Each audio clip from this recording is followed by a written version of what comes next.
Bharatiya Janata party ഒരു തീരുമാനം പ്രഖ്യാപിക്കുമ്പോൾ അതിനുണ്ടാകുന്നൊരു വൈബുണ്ട്. എപ്പോൾ എങ്ങനെ എന്ത് തീരുമാനിക്കണം, എന്ത് പ്രഖ്യാപിക്കണമെന്ന് അവർക്ക് കൃത്യമായിട്ടറിയാം. ഇത് കോൺഗ്രസ്സിന് അറിയുകയുമില്ല.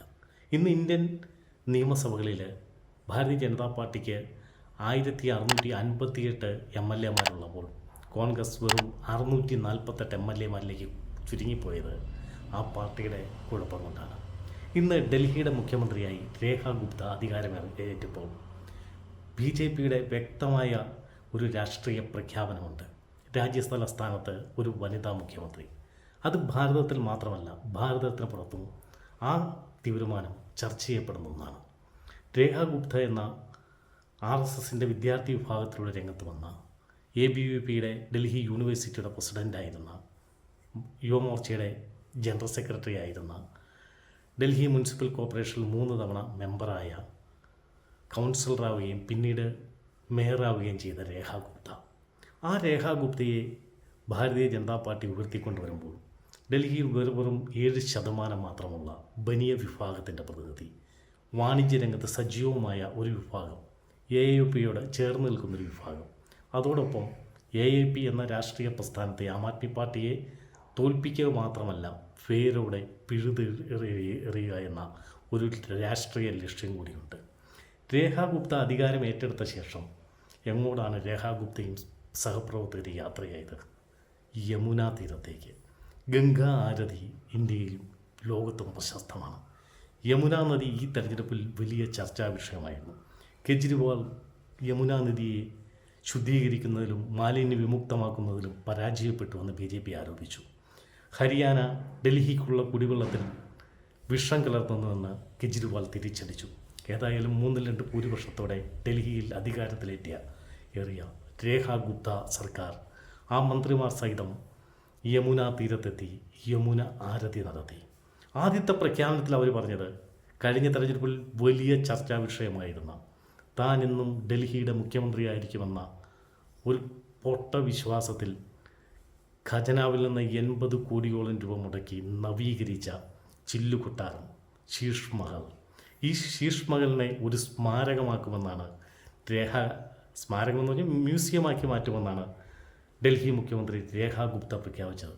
അതും അവരുടെ ഒരു നയപ്രഖ്യാപനം തന്നെയാണ്. എന്താണ് നാളെ തങ്ങൾ ചെയ്യാൻ പോകുന്നതെന്നുള്ളത്.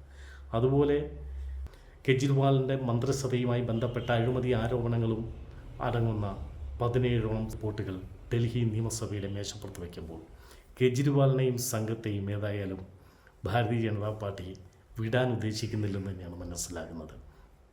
ഡൽഹിയിൽ ഇതുവരെ നടപ്പാക്കാൻ തയ്യാറാകാതിരുന്ന കേന്ദ്രത്തിൻ്റെ അഭിമാന പദ്ധതിയായ 70 വയസ്സ് കഴിഞ്ഞ ഇന്ത്യയിലെ മുഴുവൻ പൗരന്മാർക്കും 5 ലക്ഷം രൂപയുടെ സൗജന്യ ചികിത്സ, ഇത് ബംഗാളിൽ നടപ്പാക്കിയിട്ടില്ല, ഡൽഹിയിൽ നടപ്പാക്കിയിട്ടില്ല, കേരളം പതുക്കെ ചവിട്ടിക്കൊണ്ടിരിക്കും, നടപ്പാക്കിയില്ല എന്ന രീതിയിൽ. ഈ 5 ലക്ഷം രൂപയുടെ ആയുഷ്മാൻ ഭാരത് ഇൻഷുറൻസ് പദ്ധതിക്കൊപ്പം ഡൽഹി സംസ്ഥാനത്തിൻ്റെ 5 ലക്ഷം കൂടി വരുമ്പോൾ 10 ലക്ഷം രൂപ ഒരു സാധാരണക്കാരന് നൽകുന്ന ഒരു ആശ്വാസമുണ്ട്. ഡൽഹിയിൽ അധികാരത്തിലേറ്റ ഇരട്ട എഞ്ചിൻ സർക്കാർ ജനങ്ങൾക്ക് നൽകിയ വാഗ്ദാനങ്ങൾ പാലിക്കുമെന്നും അത് നടപ്പാക്കുമെന്നും രേഖ ഗുപ്ത മുന്നോട്ട് വയ്ക്കുമ്പോൾ ഡൽഹി പോലുള്ളൊരു സംസ്ഥാനം വനിതാ മുഖ്യമന്ത്രിയായ, ഒരുപക്ഷെ ഇന്ത്യ ചരിത്രത്തിലൊരു സംസ്ഥാനത്ത് ഇത്രയധികം വനിതാ മുഖ്യമന്ത്രിമാർ ഒരു സംസ്ഥാനത്തും ഉണ്ടായിട്ടില്ല. 27 വർഷങ്ങൾക്ക് മുമ്പ് സുഷമ സ്വരാജിൽ തുടങ്ങി 15 വർഷം ഡൽഹി തുടർച്ചയായി ഭരിച്ച ഷീലാ ദീക്ഷിത്, ആദിശ്രീ മാർലെ, ഇപ്പോൾ രേഖ ഗുപ്ത. ഡൽഹി വനിതാ മുഖ്യമന്ത്രിമാർ വാഴുന്നൊരു സംസ്ഥാനമായി മാറിയിരിക്കുകയാണ്. BJPയെ സംബന്ധിച്ച് അവരുടെ വലിയ സമ്പന്നമായ കരുത്തുറ്റ വനിതാ നേതാക്കളുണ്ട്. ഡൽഹി ഭരിച്ച ഇന്ത്യയുടെ വിദേശകാര്യ വകുപ്പിൽ വിപ്ലവകരമായ മാറ്റങ്ങൾ വരുത്തിയ സുഷമ സ്വരാജ്, ഡൽഹിയുടെ മുൻ മുഖ്യമന്ത്രി. ഒരു കാലത്ത് BJPയുടെ തീപ്പൊരി നേതാവായിരുന്ന മധ്യപ്രദേശിൻ്റെ മുഖ്യമന്ത്രിയായിരുന്ന ഉമാഭാരതി, കരുത്തുറ്റ രാജസ്ഥാനിൻ്റെ വനിതാ സാന്നിധ്യം, വനിതാ നേതാവ് വസുന്ധര രാജ സിന്ധ്യ, മോദിക്ക് ശേഷം ആനന്ദിബെൻ പട്ടേൽ ഗുജറാത്തിൽ. അങ്ങനെ നിരവധി വനിതകളെ മുഖ്യമന്ത്രിമാരാക്കിയ ദിയാകുമാരിയെപ്പോലെ രാജസ്ഥാനിൽ ഉപമുഖ്യമന്ത്രിയായ പാർവതി പർവ്വതയെപ്പോലെ ഒറീസയിൽ ആദ്യം അധികാരത്തിലേറ്റുമ്പോൾ ഒരു വനിതാ ഉപമുഖ്യമന്ത്രിയെ കൊണ്ടുവന്ന BJP ഇപ്പോൾ രേഖ ഗുപ്തയെ കൊണ്ടുവരുന്നു. ഒരുപക്ഷെ ആം ആദ്മി പാർട്ടിയുടെ പ്രമുഖരായ നേതാക്കളൊക്കെ തോറ്റ സ്ഥിതിക്ക് ആദിർഷിയാണ് ജയിച്ചിട്ടുള്ളൂ. ഒരുപക്ഷെ ഇന്ത്യൻ നിയമസഭകളുടെ ചരിത്രത്തിൽ മുഖ്യമന്ത്രിയും പ്രതിപക്ഷ നേതാവും വനിതയാകുന്ന ആദ്യ സംസ്ഥാനമെന്ന ഖ്യാതി ഒരുപക്ഷെ ഡൽഹിക്ക് നേടാൻ കഴിയും. എന്തായാലും ആം ആദ്മി പാർട്ടിയെ തോൽപ്പിക്കുകയല്ല, അവരുടെ രാഷ്ട്രീയത്തെ വേരോടെ പറിച്ചെറിയാനാണ് പുതിയ സർക്കാരിൻ്റെ നീക്കങ്ങൾ.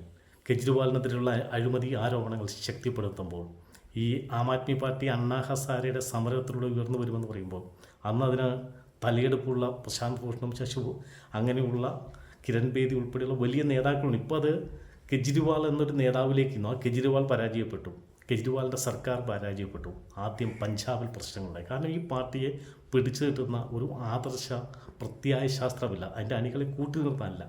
അങ്ങനെ വരുമ്പോൾ സ്വാഭാവികമായിട്ടും ഇന്ന് 22 MLA-മാരിലെ AAPയുടെ MLA-മാർ നാളെ എവിടെ നിൽക്കുമെന്ന് പറയാൻ പറ്റില്ല.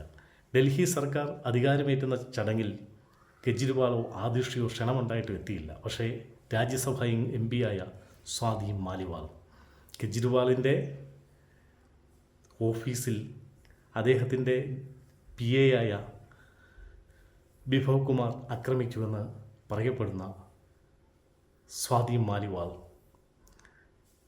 രേഖാ ഗുപ്ത സർക്കാരിൻ്റെ സത്യപ്രതിജ്ഞാ ചടങ്ങിനെത്തി. ഇതൊരു ചീട്ട് കൊട്ടാരം പോലെ AAPയെ പൊളിക്കുന്നതിനുള്ള തുടക്കമായിരിക്കും. ഡൽഹി BJP പിരിച്ചുകൊണ്ട് വെല്ലുവിളികൾ ഇടയ്ക്കുയർത്തുന്ന മമതാ ബാനർജിയുടെ ബംഗാളുണ്ട്.